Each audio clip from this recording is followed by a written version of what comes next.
pessoal, alunos da Escola Estilos EJA EAD. Eu sou a professora Cláudia e nós vamos trabalhar os conteúdos da etapa 2 de Física. Tá? Tudo o que nós vamos estudar se encontra na apostila que vocês recebem da escola, tá?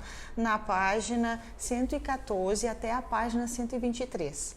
Tá, tudo que vamos estudar e resolver é importante para a prova, então olhem com atenção, acompanhem pela apostila, sublinhem e façam anotações para ser mais fácil o momento da prova e do trabalho. Vamos trabalhar as leis de Newton. A primeira lei de Newton, inércia. É a propriedade dos corpos que não pode alterar o seu repouso ou o seu movimento. Um exemplo prático disso é o ônibus. Quando nós estamos andando de ônibus e o motorista freia bruscamente, o nosso corpo é projetado para frente. Tá? O nosso corpo estava em repouso e o veículo freia, ele para de andar, mas o nosso corpo tende a ficar em movimento. Esta lei nos diz que todo corpo, na ausência de forças, tende a permanecer no seu estado, ou seja, um corpo em repouso tende a permanecer em repouso e um corpo em movimento tende a permanecer em movimento, MRU, tá? Ou seja, com velocidade constante. Segundo a lei de Newton, o princípio fundamental da dinâmica, a força, tá? A força resultante que atua sobre um corpo é igual ao produto da massa pela sua aceleração. A aceleração obtida por um corpo é diretamente proporcional à força, ou seja, quanto maior for a força aplicada ao corpo, maior a aceleração imprimida. Neste caso, a força é igual a massa vezes a aceleração, tá? A força sempre vai ser usada a unidade chamada Newton, vai ser representada pela letra M. A massa, nós vamos trabalhar com quilos e a aceleração metros por segundo ao quadrado, tá? Terceira lei de Newton, ação e reação. Sempre que é aplicada uma força em um corpo, esse corpo devolve uma força de mesma intensidade, mesma direção e sentido oposto ao da força aplicada sobre ele. Ou seja, F de AB é igual a menos F de BA. Tá? Um exemplo disso é ao caminhar. Quando caminhamos, nosso corpo, nosso pé, projeta uma força sobre o chão e este, por sua vez, devolve essa força impulsionando o nosso corpo ao movimento, tá? Vamos ver alguns exercícios sobre essas duas leis. Exercício 1. Um elevador tem uma placa de advertência com a seguinte expressão: carga máxima 450 kg. Considere a aceleração da gravidade igual a 10 metros por segundo ao quadrado. Qual deverá ser a força para que este elevador suba com sua carga máxima? Então, vamos ver a resolução do exercício 1 que nós lemos, tá? Exercício 1, nós vamos usar a fórmula da força. Força é igual a massa vezes a aceleração, tá? Na questão, nós temos a massa, que é 450 quilos, e a aceleração, que ali chama de gravidade, tá? Que às vezes ela aparece com a letra G, que essa é a gravidade da Terra, tá? Então, 10 metros por segundo ao quadrado e a força nós vamos encontrar, tá? Então, a força é igual a 450 vezes 10, massa vezes aceleração, que vai dar 4.500 newtons, tá? Lembrando que a força sempre vai ter unidade newtons, tá? Exercício 2. Determine a aceleração adquirida por um corpo de massa de 2 kg, sabendo que sobre ele atua uma força de 12 newtons. Então, vamos lá. A massa, 2 kg, a força 12 newtons e agora eu procuro a aceleração, tá? O meu ponto de interrogação está no A. A fórmula é a mesma, tá? Só vamos substituir no lugar do F o 12, tá? 12 e no lugar do M, a massa. E vamos encontrar o A. 12 é igual a 2 vezes o A. O A está sendo multiplicado por 2, tá? Eu vou agora dividir o 12. Ele passa para o outro lado, invertendo a operação. 12 dividido por 2, a minha aceleração é 6 metros por segundo ao quadrado. Outra coisa importante, gente, quando estamos trabalhando com aceleração, vai sempre ficar ao quadrado aqui, tá? Segundos ao quadrado. A velocidade é só metros por segundo. A aceleração é metros por segundo ao quadrado. Tem que cuidar isso para marcar a opção correta na prova, tá? E o exercício 3 nos diz assim: se um corpo A aplica uma força de 150 newtons em um corpo B, qual é a intensidade da força que B aplicará em A? Essa é a terceira lei de Newton, tá? Então, a força vai ser igual, porém com o sinal contrário, tá? É a mesma força que estava ali, que era 150, porém com o sinal contrário, menos 150 newtons, certo, gente? Agora nós vamos trabalhar termologia, tá? A termologia é a área da física que estuda o calor, tá? Nós confundimos um pouquinho a temperatura do dia a dia com o estudo da física dessa parte de termologia, tá? Então, a temperatura na física não é a temperatura que nós medimos no termômetro, nem a temperatura que nós observamos na cidade. Ah, hoje está muito quente, hoje está muito frio. Então, cuidem que os conceitos da física são um pouco diferentes, tá? A termologia é a área da física que estuda o calor. A temperatura é uma grandeza física que mensura o grau de agitação das moléculas de um corpo, tá? Não é a temperatura que nós estamos acostumados. Então, esse conceito é diferente. Calor. O calor é a energia térmica que tem como característica importante o fato de estar em trânsito, em movimento. Bastando que haja uma diferença de temperatura entre dois corpos, a transferência de energia ocorre até os corpos entrarem em equilíbrio térmico, tá? Sempre que estiver dois corpos juntos, um exemplo disso bem prático é café e o leite, por exemplo. Se tu coloca o café frio na xícara e coloca um leite fervendo, o café vai aquecer e o leite vai esfriar. Os dois vão entrar em equilíbrio térmico, certo? Nós temos também as escalas termométricas, tá? São 3 escalas que nós vamos estudar, tá? A escala Celsius, Fahrenheit e Kelvin, tá? Então, C, F e K. Vocês precisam ter essa noção aqui, tá? Eu coloquei o desenho para vocês da escala, tá? Acompanhem comigo no slide. Tem o primeiro termômetro que está ali marcado por C, é a escala Celsius, é a escala que nós usamos no Brasil, tá? O segundo é Fahrenheit, que é a escala que usa nos Estados Unidos e alguns outros países de língua inglesa, tá? E a última é a Kelvin, que é também considerada escala absoluta, que ela é mais usada por cientistas, astrônomos, pessoas que trabalham com temperaturas absolutas, tá? O que nós vamos observar aqui do ladinho das 3 escalas? Bem embaixo está escrito ponto de fusão do gelo. O que quer dizer isso? Foi usado a fusão do gelo para o início, para marcar a temperatura inicial, tá? Então, no termômetro Celsius começa em 0, tá? E os outros dois vocês vão observar ali, a Fahrenheit começa em 32 e Kelvin em 273, tá?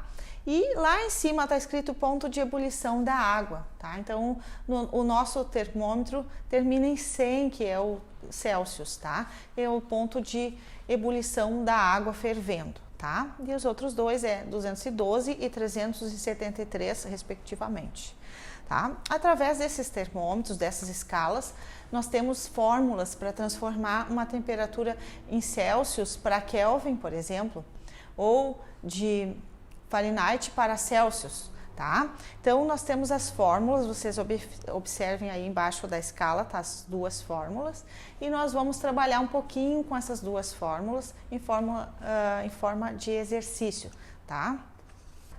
Exercício 1. Qual é a temperatura Fahrenheit que corresponde a 40 graus? Tá? Vamos usar a fórmula e transformar essa temperatura para 40 graus Celsius. Tá, eu coloquei aqui para vocês. 40 graus Celsius, eu vou procurar ela em Fahrenheit. Eu vou usar essa fórmula, tá? 9C, o que é o C? É a temperatura em graus Celsius, que nesse caso é 40, tá? 5F, que F é em Fahrenheit, que é o que eu vou procurar, menos 160, tá? Então, no lugar do C, vamos colocar o 40, 9 vezes 40 é igual a 5F menos 160. Esse número vai juntar com o 360, tá? E tá subtraindo, passa somando. 360 mais 160, 520 igual a 5F, tá? O 5 está multiplicando, o F passa dividindo. 520 dividindo por 5, 104 Fahrenheit. Tá? Então, 40 graus corresponde a 104. Tá? Por isso que quando a gente olha filme e alguns noticiários, tá? A temperatura é tão diferente nos Estados Unidos, tá? É porque eles usam outra escala termométrica, tá? Vamos ver o exercício 2, que é sobre temperatura Kelvin, tá? Nós vamos transformar graus para Kelvin. E a fórmula é esta aqui. C é igual a K menos 273. Lembrando sempre que eu estou transformando Celsius para Kelvin, então no lugar do C eu coloco a temperatura que está aqui. No lugar do C, 27 igual a K menos 273. Número junta com número, lembra de matemática? 273 junta com o 27, que vai dar 300, tá? Letra B, 68 graus Celsius para Kelvin. Então, 68 igual a K menos 273. Junta esses dois números, tá? Esse estava subtraindo no outro lado, soma, fica 341 K, tá? Essa é a temperatura em Kelvin. Essa temperatura em Kelvin não é muito conhecida, tá? Mas a gente precisa ter entendimento do que se trata. Agora nós vamos estudar um pouquinho de dilatação dos sólidos, tá? Lembrando que acompanhe na apostila, sublinhe o que nós estamos estudando aqui, que são assuntos importantes para a prova. A dilatação dos sólidos ocorre quando o material sofre uma variação de temperatura em virtude do aumento ou diminuição do grau de agitação das moléculas que constituem os corpos. Quando a temperatura aumenta, o material expande. Quando a temperatura diminui, o material contrai. A dilatação dos sólidos depende de 3 fatores ou grandezas. Ela pode depender da natureza do material, da variação da temperatura e das dimensões iniciais, tá? Observem bem. Um sólido ele pode ter dilatação linear, superficial ou volumétrica. Vamos ver o que é cada uma. Dilatação linear é a dilatação que se caracteriza pela variação do comprimento do corpo, apenas uma dimensão, só o comprimento. Dilatação superficial é a dilatação que se caracteriza pela variação da área superficial do corpo, então são 2 dimensões. E a dilatação volumétrica é a dilatação que se caracteriza pela variação do volume, são 3 dimensões. Processos de transmissão de calor. O calor se transmite de um ponto para outro através de 3 processos. Condução térmica é a situação em que o calor se propaga através de um condutor. Um exemplo disso é uma panela no fogo e se nós colocarmos uma colher encostada na panela, dentro da panela ou encostada do lado de fora, dentro de poucos minutos essa colher está aquecida, tá? Por uma condução, ela tem um meio térmico para propagar o calor. Convecção térmica.